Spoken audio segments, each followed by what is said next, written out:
주님의 평강이 여러분들과 함께 하길 바랍니다.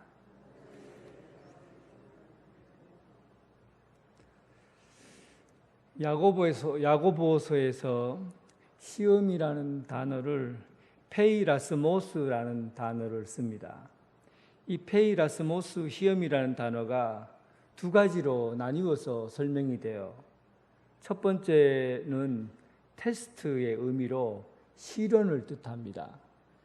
지금까지 시련이라는 그 시험이라는 말, 페이라스모스라는 단어를 테스트, 시련이라는 관점에서 지금까지 말씀을 봐왔습니다.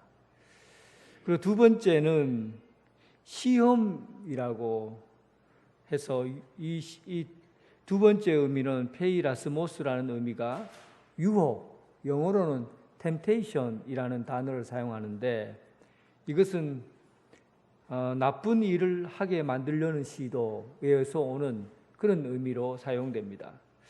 이 본문 단어를 왜 이렇게 강조하냐면 똑같은 단어를 가지고 이렇게도 쓰이고 저렇게도 쓰이는데 완전히 다른 의미로 쓰여질 수 있어요. 그래서 단어를 똑바로 해석하지 않으면 문장을 오해할 수가 있습니다. 그래서 시험이라는 단어가 테스트, 시련의 의미로 사용되는 데가 있고 또 시험이라는 이 의미가 temptation, 그러니까 유혹하다 할 때 욕심에 이끌린 유혹이라는 단어로 사용할 때가 있어요. 근데 오늘 이 1장 12절에 있는 말씀의 시험 1장 12절에 나온 시험은 페이라스모스, 이 단어는 바로 테스트, 시련이라는 의미로 쓰였고 13절부터 딱 나누어져요. 13절부터 사람이 시험을 받을 때라고 쓰여진 이 시험은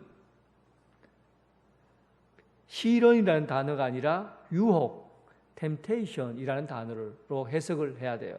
그러니까 이 단어를 구분하지 않으면 본문이 굉장히 헷갈려요. 그리고 하나님의 말씀이 이랬다 저랬다 하는 말씀으로 들려지기 때문에 반드시 이 단어의 뜻을 꼭 구분해야만이 됩니다. 그래서 여러분들에게 몇 번이나 강조해서 말씀을 드리는 거예요. 그래서 오늘 본문 12절은 1장 2절부터 12절까지의 결론에 해당되는 부분이고, 그리고 13절에 있는 말씀은 새로운 시험에 대한 유혹, 시험에 대해서 성도들이 당하는 유혹에 관한 내용들을 오늘 본문에서 자세하게 정리하고 있습니다. 그러면 먼저 우리가 지지난 주부터 계속 이어왔던 이 시련의 문제를 오늘 결론을 약간 짓겠습니다. 결론을 짓고 그 다음에 시험에 관한 문제를 다시 한번 말씀을 통해 논의하겠습니다. 시련, 테스트라는 것은 야곱이 문안 인사를 마치자마자 그리고 내 형제들아 내가 너희에게 여러 가지 시험을 당하거든 온전히 기쁘게 여기라. 인사가 끝나자마자 시험에 대한 시련에 관한 문제를 바로 이야기를 해요.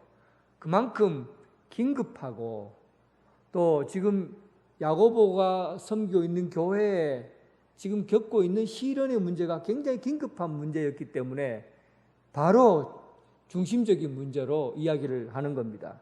시련을 당하거든 기쁘게 여기라. 사실 여러분 누구나 시련을 경험하면 고통스럽고 부담스럽고 그리고 어렵고 힘들고 부담스러워요. 시련을 경험한다는 것은 누구나 다 만만치 않다는 겁니다. 여러분 시련을 당할 때 부담 없이 기쁜 마음으로 받아들일 수 있는 자신이 있습니까? 가능하면 기도할 때 시련 당하지 않게 해주세요. 고난을 당하지 않게 해주세요. 이렇게 얘기를 하겠죠. 시련은 그만큼 부담스러운 거예요. 불교라는 종교도 이 시련을 부담스러워했어요. 그래서 이것을 어떻게 얘기합니까? 그냥 사람이 태어나서 병들고 늙고 아픈 거 이런 것들은 자연스러운 거다. 그냥 받아들이라 이런 얘기하잖아요. 우리가 시련을 겪는 거는 자연스러운 거라는 거예요. 또 조금 더 나가자면 혹시 지금 대단히 팔자에도 없는 고통을 당하는 사람이 있다고 한다면 조상 중에 한 사람이 아니면 전생에 뭔가 큰 죄를 지어서 있는 고통이니까 그냥 받아들여라. 이 정도로 해석해요. 고통을 보는 입장은 실제로 만만하지 않아요. 근데 성경 야고보서는 오늘날 이 세상의 종교들 또는 우리 일반적인 사람들이 생각하는 것을 넘어서 버려요. 어떻게 얘기합니까? 형제들아, 여러 가지 시험을 당하거든 온전히 기쁘게 여기라. 시련을 기쁨으로 받아들이라는 겁니다. 이게 얼마나 대단한 능력입니까? 그런데 이렇게 기쁨으로 받아들일 수 있는 그 현실적인 장치가 있어요. 이 현실적인 장치가 뭐냐 하면 기쁨을 여기라고 해놔놓고 아무것도 없으면은 그 기쁨으로 여길 수 없잖아요. 그런데 성경에 보면 우리 성도들이 겪는 이 고난은, 이 시련은 하나님께서 우리를 온전하고 준비되어서 조금도 부끄러움 없는 온전한 사람이 되게 하기 위해서다. 그러니까 여러분, 하나님께서 다 계획이 있는 거예요. 우리에게 시련을 주신 것은 성도들이 좀 단단해지고 커가고 좀 성장하는 그런 온전한 사람으로 만들기 위해서 시련을 준 거예요. 그러니까 잘 크게 하기 위해서 시련을 준 거니까 기쁨으로 받아들이라는 거예요.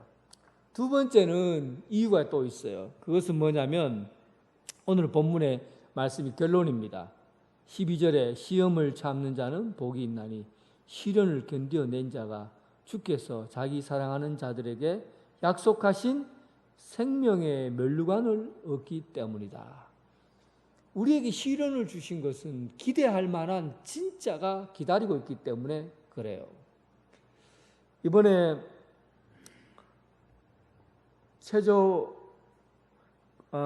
올림픽 체조 금메달을 딴 선수가 신재한이라는 선수입니다. 9년 만에 도마 부분에서 금메달을 땄지요. 올림픽 체조 중에서 9년 만에 금메달을 딴 거예요. 그가 그 훈련하는 이야기를 잠깐, 올해는 잠깐 이야기를 한 걸 보면 이 공중에다가 막 뛰어다가 딛고 공중으로 올라와서 몸을 몇 번 뒤집고 그리고 딱 착지를 하잖아요. 위로 막 얼마나 빠른 속도로 뛰어갑니까? 한번 보세요. 막 정신없이 뛰어가고 공중으로 2m, 3m, 2m 정도 붕 올라가고는 몸을 몇 번 굴렸다가 그리고 탁 떨어져. 이 속도에 의해서 떨어지면 여러분 딱 멈추는 게 불가능합니다. 그런데 딱 멈추고 딱 서서 그리고 그렇게 하는 그 운동이에요. 그 과정이 얼마나 힘들겠어요. 하루에 얼마나 뛰어야 그렇게 딱 서서 움직이지 않고 그렇게 할 수 있겠어요. 수십 번, 수만 번, 발이 막 무릎이 상하도록 발바닥이 상하도록 그렇게 뛰어다니고 해야 그 과정을 해냅니다. 그때 훈련하는 과정이 너무 힘들고 고통스러워요. 훈련하는 과정이 너무 힘들고 고통스러워요. 그런데 금메달을 목에 딱 거는 순간에 그의 얼굴에 시련이나 고통당한 흔적이 보입니까? 막 기쁨으로 가득 차고 그 영광스러운 그 얼굴 모습으로 사람들 앞에 탁 서잖아요. 금메달이면 모든 것이 다 해석이 돼버려요. 답을 찾을 수 있어요. 인생에 경험했던 그 시련과 고통이 금메달 하나로 답을 얻는 거예요. 영광스럽고 승리, 기쁨이 있고 그리고 승리에 가득 찬 그 삶의 완성, 이것을 금메달 하나로 답을 찾는 거예요. 그러니까 예수 믿는 사람이 시련을 당하는 것은 하나님 나라의 금메달을 주기 위해서예요. 답이 됩니까, 여러분? 답이 돼요. 여러분들이 지금 겪고 있는 아픔과 현실적인 고통과 힘든 과정은 하나님 나라의 금메달을 여러분들 목에 걸어주기 위해서라는 겁니다. 영광스럽고 기쁘고 승리했다라는 그 하나님께서 우리에게 걸어주신 그 금메달. 오늘 본문에는 사랑하는 자들에게 약속하신 생명의 면류관을 얻기 때문이다. 그래서 우리가 고통을 당하거나 어려움을 당할 때 기쁨으로 받아들일 수 있는 겁니다. 이게 놀라운 그리스도인들의 삶의 방식이에요. 예수 믿지 않으면 이런 삶의 방식을 선택할 수가 없어요. 억지로 기뻐하고 무슨 대안도 없는데 기쁨으로 받을 수가 없잖아요. 그런데 하나님께서 주신 이 말씀은 명확합니다. 우리가 시련을 겪는 것은 하나님께서 여러분들을 온전하고 완전하게 세우기 위해서이고, 우리에게 시련을 주신 것은 하나님 나라의 영광의 면류관을 우리에게 안겨주기 위해서입니다.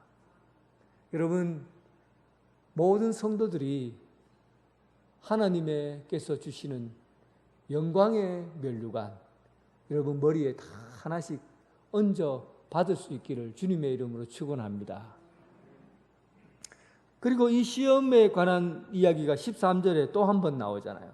그렇게 12절의 시험은 시련에 관한 것이고 13절의 시험은 시련이 아니라 유혹에 관한 거예요. 그러니까 욕심에 의해서 범죄하는 거예요. 그러니까 이 13절에 있는 내용과 12절에 있는 내용이 다르겠죠. 그러니까 구분해서 여러분들 받아들여야 됩니다. 12절의 시험은 사실은 굉장히 자주 일어난 일은 아니에요. 시련이 가끔씩 있는 일이라고 한다면 13절에 있는 시험은 굉장히 자주 발생하는 일이고 또 보편적이에요. 누구나 다 겪게 되는 그런 것입니다.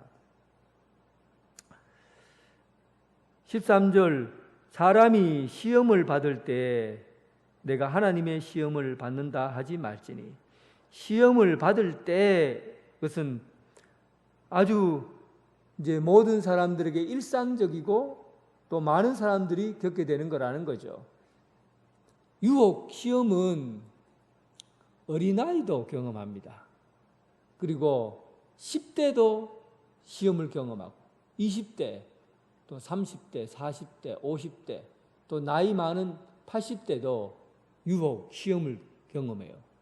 이 유혹은 나이에 상관없이 시험을 겪는데, 그런데 시험에 대한 대상은, 시험을 느끼는 것은 다 달라요. 예를 들면 5살, 6살 아이들이 시험을 당할 때는 무엇 때문에 시험 당합니까? 백화점에 딱 갔는데 여기 오른쪽에는 가방, 좋은 비싼 가방이 딱 있고 왼쪽에는 뽀로로 대통령이 딱 있어요. 그러면 5살 된 아이가 이 200만 원, 300만 원 하는 가방에 유혹이 되겠습니까? 뽀로로 대통령 때문에 유혹이 되겠습니까? 당연하죠. 그리고 나이 40된 중년 부인이 뽀로로 대통령에 유혹 당하겠습니까? 아니면 이 가방 좋은 거, 비싼 거, 명품 가방에 유혹이 되겠습니까? 그러니까 나이에 따라서, 성별에 따라서, 사회적 지위에 따라서 이 유혹을 당하는 것은 다 다양한데, 그런데 모든 사람이 유혹당한다는 거예요. 유혹의 범위는 관심 분야가 너무나 많기 때문에 그 관심 분야에 따라서 다 다르게 유혹이 있어요. 그런데 그 유혹은 그 범위가 넓고 세대가 넓고 또 모든 사람에게 경험될 수 있는 것이기 때문에 이 유혹을 어떻게 이기느냐의 문제는 신앙생활에서 굉장히 중요한 문제가 되는 거예요. 보편적인 거예요. 당연한 거 다 다양하지만 보편적인 것이고 누구나 다 경험하는 것이고, 그래서 이 시험을 어떻게 이기느냐가 굉장히 중요합니다. 요한 1서 2장 16절에는 시험을 아예 3가지로 딱 구분합니다. 육신의 정욕, 안목의 정욕, 이생의 자랑, 이렇게 범위를 일단 잡아놓고 설명을 해요. 육신의 정욕은 어떤 거예요? 먹는 것. 조금 먹어야 되는데 자꾸 먹어. 그래서 배가 터지도록 먹고. 입는 것. 대충 입으면 되는데 더 잘 입으려고 하고, 굉장히 잘 입으려고 하고, 사치스럽게 입으려고 하고. 성적인 것. 한 사람이면 되는데 두 사람, 세 사람하고 만나려고 그러고, 자꾸 더 많은 것을 가지려고 하는 것. 이런 욕심을 의미합니다. 그래서 육신의 정욕, 적당하면 돼요. 적당하면 됩니다. 돈도 적당히 있으면 됩니다, 여러분. 그런데 너무 많이 가지려고 하니까, 그러니까 병이 되고 유혹에 빠지게 되는 거예요. 먹는 것도 그냥 건강하게 먹을 수 있으면 돼요. 적당히 먹어요. 약도 여러분 좋은 거 적당히 먹어요. 이것저것 좋다는 거 다 먹어보세요. 그거 다 병됩니다. 그래서 여러분, 우리가 육신의 욕심, 적당하면 되는데 그 적당한 걸 넘어서는 것을 유혹이라고, 욕심이라고 하는 거예요. 그리고 안목의 정욕, 눈으로 보는 것에 의한 욕심입니다. 자꾸 보게 되면 사람이 상상을 하게 돼요. 그러면 자꾸 보면서 상상한다는 것은 생각을 깊이 한다는 겁니다. 생각하고 또 생각하게 되면 마음에 품게 돼요. 품으면 이게 큰 병이 되고, 그로 인해서 유혹에 넘어가게 되는 겁니다. 저는 요즘 드라마 중에서 제가 소설, 드라마 이런 거 참 좋아하거든요. 영화 보는 거 좋아하고. 그런데 드라마 중에서 잘 안 보는 드라마가 있어요. 그거는 막장 드라마. 아니, 가만히 있는 사람, 저 사람 조금 고생시켰다고 저 사람 죽이겠구나 하면 막 큰 트럭으로 사거리에서 그냥 막 들이박아서 사람 죽여버리고, 가만히 있는 사람 막 독약 미개갖고 죽여버리고. 그런 걸 보면 사람들이 재밌어 하나 봐요. 왜 재밌어 하냐면, 그런 걸 자꾸 보면 내가 원수 갚아야 할 때 저렇게 원수 갚으면 속이 시원하니까, 남들이 막 그렇게 사람 잔인하게 죽인 걸 보고 나도 저래 복수했으면 하는 마음이, 그걸 보고서 카타르시스를 경험하게 하는 거예요. 시원하게 하는 거죠. 그런데 여러분, 이런 것들은 보면서 자꾸만 내 마음에 그런 마음이 쌓여집니다. 자꾸만 쌓여져요. 그렇게 되면 그 사람이 진짜 살인을 저지르기보다는 그런 일로 인해서 사람이 폭력적으로 변하고 날카롭게 되고 사람에게 자꾸 못된 말을 하려고 하고 그렇게 되는 거거든요. 그러니까 그런 상상력들이, 나쁜 상상력을 자꾸 품게 되면, 그래서 보는 것을 잘 봐야 돼요. 건강한 것을 봐야 되고, 건강한 것을 내가 익혀야 되고 그래야 되는데, 자꾸만 그런 것을 익히지 않고 폭력적인 것, 그리고 이상한 드라마 이런 것을 자꾸 보다 보면 마음에 쌓이는 것이, 나쁜 마음이 쌓이게 되는 겁니다. 오늘 본문에는 이렇게 되어 있어요. 욕심이 잉태한 즉 죄를 낳고 죄가 장성한 즉 사망을 낳는다. 그러니까 상상력을, 호기심을 품는다는 것은 잉태한다는 겁니다. 상상력을 자꾸 품으면 나쁜 생각을 하게 되고, 나쁜 생각이 나쁜 행동으로 드러나게 되는 겁니다. 그래서 이 품는 것, 눈의 안목 굉장히 주의해야 됩니다. 그 다음 이생의 자랑. 여러분, 사람이 어떨 때 자신감을 얻습니까?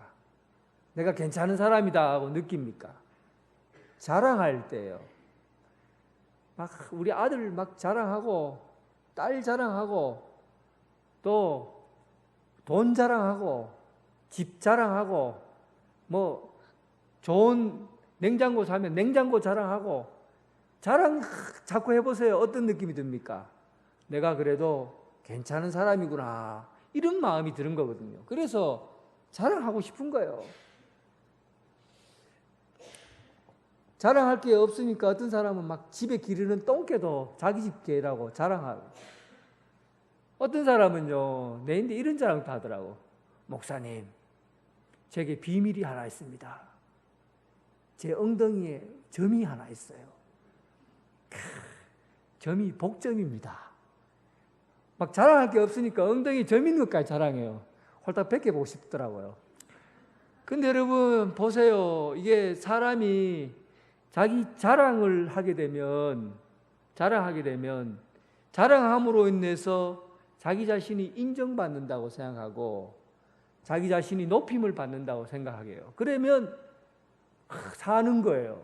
그런데 자랑할 게 없으면 기가 죽어요. 내세울 게 없으면, 사람들에게 내세울 게 없으면 사람들 앞에서 뭐 말하기도 그렇고 기 죽어서 행동하지 못해요. 그러니까 자랑할 거를 자꾸만 이야기하는 거예요. 근데 여러분, 이게 욕심이에요. 욕심이라고요. 이생의 자랑. 고린도전서 1장 28절 보시면 하나님께서 세상의 천한 것들과 멸시받는 것들, 없는 것들을 택하사, 다 우리들을 얘기하는 거예요. 있는 것들을 폐하려 하시나니 이는 아무 육체도 하나님 앞에서 자랑하지 못하게 하려 하심이라. 우리가 부족한 것을 알고, 우리가 미천한 것을 알고, 우리가 부족하고 미천하기 때문에 하나님께서 우리에게 은혜를 베풀어 주셔서 고개 들고 살 수 있도록 해주신 겁니다. 누구 때문에요? 하나님의 은혜 때문에.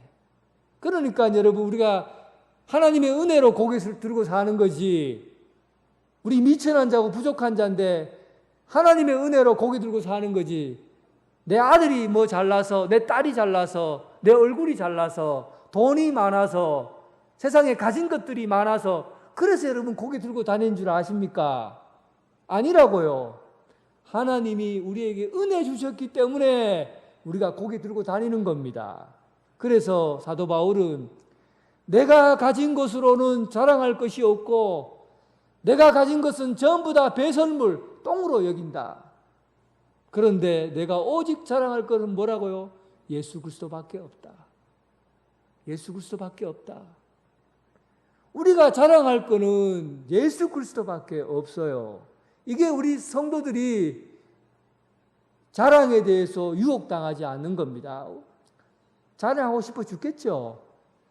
자기 아들만 잘 돼도 막 만나는 사람마다 아들 자랑하고 싶고, 만나는 사람마다 돈 자랑하고 싶고, 자랑하고 싶어 죽겠잖아요. 유혹이라고요. 그 다 자기 욕심이에요. 우리가 오직 자랑해야 될 것은 예수 그리스도밖에 없습니다. 예수 그리스도 안에서 하나님의 은혜 가운데서 풍성해지시는 그런 믿음의 삶 살기를 주님의 이름으로 축원합니다. 유혹이 그러니까 이렇게 다양하고 이렇게 많아요. 그러면 이 유혹을 어떻게 받아들이느냐가 대단히 중요합니다. 유혹을 어떻게 받아들이냐가 굉장히 중요하고 어떻게 해결해 가느냐가 굉장히 중요한 문제예요. 창세기 1장부터 11장까지를 원역사라 그래요. 원역사는 오리지널 역사라고 하는 건데, 원역사이기 때문에 뭐가 있냐면 그 안에는 인간의 보물들이 다 들어가 있어요. 인간이 어디서 태어났나 하면 창세기 1장 1절부터 찾아보면 인간이 태어난 것을 찾아볼 수 있어요. 이 세상이 어디서 만들어졌나 하면 창세기 보면 그 근원을 찾을 수가 있어요. 뿐만 아니라 죄가 어디서 나타났나 하면 창세기 1장부터 11장을 보면 죄가 어디서부터 태어났는지 볼 수가 있어요. 그러니까 인간의 이 속에 있는 근원이 역사적으로 다 숨겨져 있는 이 근원을 보려면 어디를 보면 압니까? 창세기 1장 1절부터 11장 보면 다 들어가 있어요. 세상에 다른 데서는 못 찾아요. 거기에 딱 들어가 보면 딱 볼 수가 있어요. 그런데 그 부분에 하나님께서 아담과 하와에게 명하신 말씀이 있었잖아요. 나무 에덴 동산 중앙에 있는 것은 따먹지 말아라. 다른 것은 다 먹어도 된다. 그런데 아담과 하와가 하나님의 말씀을 어기고 불순종하고 죄를 져요.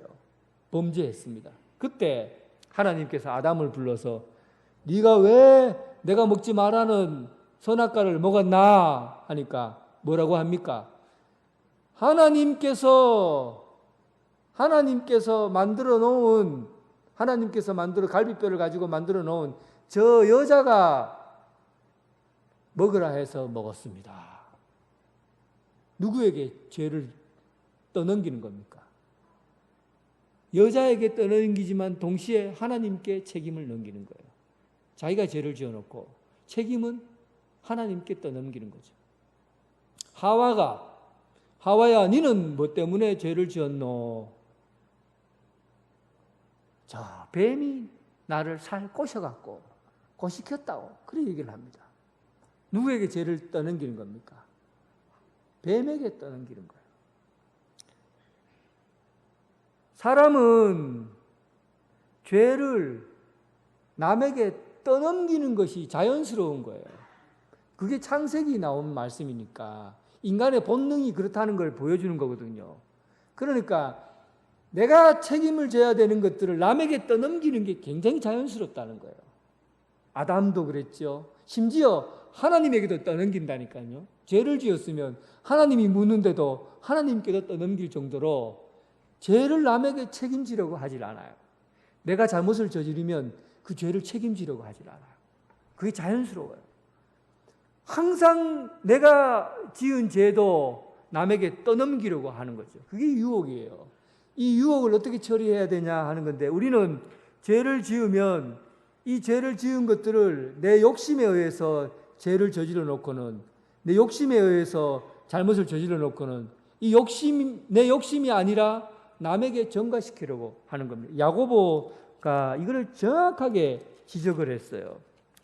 야고보가 보는 야고보서에는 오늘 오직 각 사람이 시험을 받은 것은 자기 욕심에 끌려 미혹됨이라 그러잖아요. 결국은 이 욕심이 하나님 탓도 아니고, 그리고 죄를 유혹을 당했는 것이 하나님 탓도 아니고, 또 어떤 사람은 귀신에게 덮어씌우잖아요. 사탄이 나를 꼬셔서 내가 죄를 지었다. 사탄의 탓도 아니에요. 결국은 누구 탓입니까? 내 욕심, 자기 욕심에 끌려서 미혹됨이요. 야고보가 정확하게 본 거예요. 사람의 마음이 결정한 거죠. 내 마음에 무엇을 담느냐, 무엇을 담아서 결정하느냐가 죄를 짓기도 하고 또 죄에서부터 벗어날 수 있기도 하고 그런 겁니다. 그래서 내 욕심이 끌려서 그런 겁니다. 자기 욕심에 끌리는 것을 15절에는 끌리는 과정을 한번 보세요. 욕심이 잉태해서 죄를 낳고 죄가 장성해서 사망을 낳는다. 이것이 여러분 이 15절의 이 본문이 무엇과 닮았습니까? 애를 낳는 것과 닮았죠. 아기를 잉태하면 아기가 태어나죠. 그리고 아이가 자라죠. 그리고 이 사망이라는 것은 죽음을 뜻할 수 있지만 어쨌든 이 15절에 있는 이 말씀은 생명의 자라는 신비로운 과정과 그리고 욕심이 자라는 과정을 똑같이 비유해 놓은 거예요. 참 신비스럽잖아요. 생명이 자라는 게 얼마나 신비스러워요. 생명이라는 것은 몸에 딱 품으면 뱃속에서 저절로 자라요. 신비스럽죠. 저절로 자라고. 그리고 아이를 놓으면 아이가 저절로 탁 자라납니다. 이 생명이 신비해요. 참 신비롭죠. 그런데 여러분 놀라지 마십시오. 욕심도 신비스러워요. 욕심을 탁 품으면 품겨진다는 거예요. 생명처럼. 그리고 욕심이 생명처럼 품겨질 뿐만 아니라 나요. 딱 태어나게 한다고요. 태어나면 이 욕심이 또 쫙 자라요. 그리고는 하나님의 마지막에 이르러서는 하나님의 심판에 이르게 된다는 거죠. 이 욕심이라는 것이 얼마나 여러분 우리에게 들어오면 우리가 품겨지기만 하면 우리가 통제할 수 없을 만큼 스스로 자라서 스스로 태어나서 스스로 자라서 나중에 사망에 이르는 이런 놀라운 일들이 우리에게 이루어진다는 거예요. 그러니까 이 시험을 받을 때 품으면 안 돼요. 품으면 안 됩니다. 유혹될 만한 것을 품는 순간에는 이 신비스러운 일이 여러분들에게 일어나요. 품는 순간에. 그래 루터라는 신학자가 이런 얘기를 했어요. 새가 공중에 휙휙 날아다니는 거는 그냥 가만 놔두라. 그 대신에 새가 머리에 앉아서 둥지를 틀 때는 그 둥지를 빨리 없애라. 유명한 얘기예요. 한번 보세요, 여러분. 새가 뭐예요? 새라는 것은 잡념들, 막 욕심, 매우 우리가 유혹당하는 거예요. 이생의 자랑, 성적인 유혹, 돈의 유혹, 권력의 유혹, 육신의 유혹, 안목의 유혹, 이런 것들을 막 내가 갖고 싶고 내가 취하고 싶고 욕심 부리고 싶은 것들이 얼마나 많아요.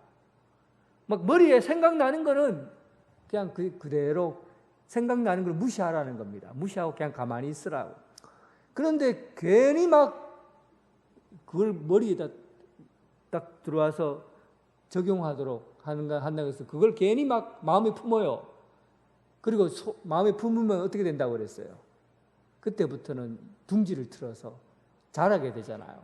그러니까 악한 생각을 마음에 품으면 이게 여기서부터 자라기 시작하면서 자기도 감당할 수 없을 지경에 이르게 된다는 겁니다. 그래서 생각이 우리를 유혹하는 것들이 많이 있다고 해서 그걸 그냥 가만 놔두지, 그냥 그걸 가져다가 내가 이거 한번 해봐야지, 이런 것도 한번 해봐야지 하다가는 그 일로 인해서 유혹에 빠지게 된다는 겁니다. 어떤 분이 와서 그런 얘기를 하더라고요. 목사님, 제가 술을 끊으려고 여러 번 결심했습니다. 술 중독에 빠졌으니까. 그래서 이제는 오늘 내가 술집 앞을 딱 지나가다가 만약에 주차장에 차가 한 대도 안 서 있어, 주차장에 차가 한 대도 안 서 꽉 차 있으면, 주차장에 차가 꽉 차 있으면 이거는 하나님께서 내게 술 먹지 말라고 하는 거구나 하고는 제가 지나갈 거고, 그리고는 차가 비어 있으면 그래도 술 먹어도 되는 것 같다 하고 술 먹어도 되는 줄 알고, 그리고 내가 기도하는 마음으로 그 술집 앞을 지나갔습니다. 그래요. 그 마음속으로는 주차장에 차가 꽉 차 있기를 바랐겠어요? 없기를 바랐겠어요? 꽉 차 있기를 바라고, 술을 끊어야 되니까 꽉 차 있기를 바라고 그렇게 지나갔어요. 지나가는데 보니까 차가 꽉 차 있는 거예요. 주차장에 차가 꽉. 그리고는 탁 지나가는데 뒤에서 꼬리 달린 생각이 항상 중요해요. 뒤에서 꼬리 달린 생각이 딱딱 물고 들어오는데 어떤 생각을 하냐면, 야, 골목으로 한번 들어가 봐라. 그래서 골목으로 싹 들어가니까 차댈 때가 많거든요. 아이고, 하나님의 뜻이다. 그리고는 술을 한잔 했다는 겁니다. 그러니까 여러분 보세요. 유혹이라는 것은 마음에 품고 있으면 자라게 되어 있어요. 그래서 이 품기 전에 과감하게 결단해야 됩니다. 생각이 머리에 들어오기 전에 아예 근처에도 가지 말아야 돼요. 피해야 돼요. 절단해야 되고 잘라내야 됩니다. 그렇지 않으면 유혹은 못 이깁니다. 꼬리가 언제나 싹 딸려 올라와요. 그래서 우리가 유혹에서 이기려고 하려면 과감한 결단이 필요해요. 잘라내야 됩니다. 피해야 돼요. 내가 오늘 한번 내가 저쪽으로 지나가 볼까 하는 것 자체가 안 됩니다. 피해야 되죠. 거리를 둬야 돼요. 그리고 또 중요한 것은 이 유혹에서 이기려고 하려면 환경을 바꿔주는 것도 굉장히 중요합니다. 거리감을 두거나 환경을 바꿔주는 게 중요해요. 아이들 공부할 때 오락하고 게임하는 것 때문에 너무 걱정 많이 하잖아요. 그리고는 아이들인데 니 게임하지 마라, 뭐 하지 마라 하고 막 게임할 때마다 니 해초리 든다 하고 막 해도 아이들이 나중에 엄마 아빠 자면은 불 꺼놓고 그리고는 컴퓨터 게임하고 있잖아요. 부모가 아이들에게 유혹을 빠지지 않도록 지혜를 좀 써야 돼요. 침실에 아이들 자는 침실하고 공부방을 딱 구분해서 놓을 필요가 있습니다. 그래서 침실에는 잠만 자도록 아무것도 놓지 말아야죠. 컴퓨터나 게임기 같은 건 침실에 놓지 말고 게임기나 그는 공부방에 따로 다 해서 아이들이 공부할 수 있는 시간에 그다음 게임할 수 있는 시간을 정해주고 환경을 바꿔주는 거예요. 그러면 아이들이 공부할 시간과 잠잘 시간을 구분하기 때문에 그 시간에서 할 수 있다는, 그러면 애들이 일부러 유혹당하지 않아요. 그리고 또 환경을 바꿔준다는 것은 게임보다 더 재미있는 놀이를 가르쳐주는 거죠. 더 즐겁고 더 재미있는 놀이들을 가르쳐주면 아이들이 자기가 생각하는 것보다 더 재미있는 일이 있으면 유혹에서 벗어날 수가 있어요. 그러니까 환경을 바꿔준다는 것은 방향을 바꾸어서 대체할 수 있는 것들을 주면 이 유혹이라는 것에 이길 수 있는 힘이 생기는 겁니다. 그래서 오늘 본문에 보세요. 내 사랑하는 형제들아, 16절에 보면 내 사랑하는 형제들아 속지 말라. 온갖 좋은 은사와 온전한 선물이 위로부터 하나님 아버지로부터 온다 그러잖아요. 속지 말라는 거예요. 환경을 바꿔주라는. 지금 우리가 성적인 유혹, 물질에 대한 유혹, 또 명예에 대한 유혹, 권력에 대한 유혹, 이런 것들이 좋다고 하지만 이거 아무리 좋다고 해도 하늘의 것, 아버지께로부터 빛들로부터 내려오는 것들보다도 좋은 게 없다는 걸 알아라는 거예요. 하나님 아버지께 가장 좋은 것이고 그리고 영원한 것이고 가장 값된 것이지만 세상의 것 아무리 좋다고 해도 그거 지나가면 끝나고 사라져 버릴 것이다. 그래서 더 좋은 것을 생각하라는 겁니다. 그러기 위해서는 마음에 유혹되는 것을 품기보다고 뭘 품어야 됩니까? 생명의 말씀을 품는 거예요. 하나님의 말씀을 품으면 어떻게 됩니까? 잉태하잖아요. 자라잖아요. 그리고 열매를 맺게 되잖아요. 그래서 우리가 품어야 될 것은 하나님의 것, 하늘로부터 내려오는 좋은 것들, 하나님의 말씀을 품고 그 생명의 말씀을 품고 세상에서 우리가 겪어야 될 수많은 유혹, 다양한 유혹들을 이기고 거기서 벗어나 승리하는 삶을 살게 되는 겁니다. 여러분, 우리에게 있어서 시험이라는 것은 아주 보편적이고 당연한 겁니다. 또 누구나 다 겪어야 될 거예요. 또 너무너무 자주 일어나는 일입니다. 그럴 때마다 하나님의 말씀을 품으시기 바랍니다. 말씀으로 이기고 승리하는 삶 살기를 주님의 이름으로 축원합니다. 하나님 아버지, 우리에게 시련을 허락해 주셔서 여러 가지 아프고 힘든 일을, 역사적인 큰 고통을 겪게 하셔서 감사합니다. 이런 고통의 시간들을 통해 하나님이 기뻐하시는 사람 되게 하시고 온전하시고 준비된 완전한 사람에 이르게 하심을 감사합니다.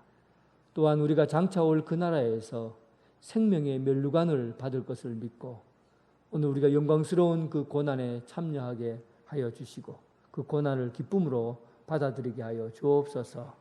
또한 우리는 여러 가지 모든 사람들이 각자 겪게 되는 유혹이 있습니다.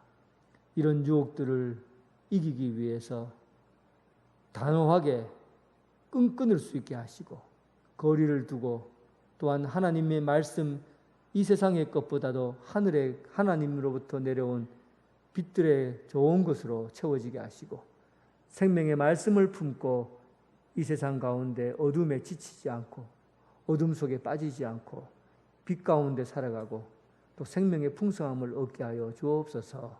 예수님 이름으로 기도드립니다. 아멘.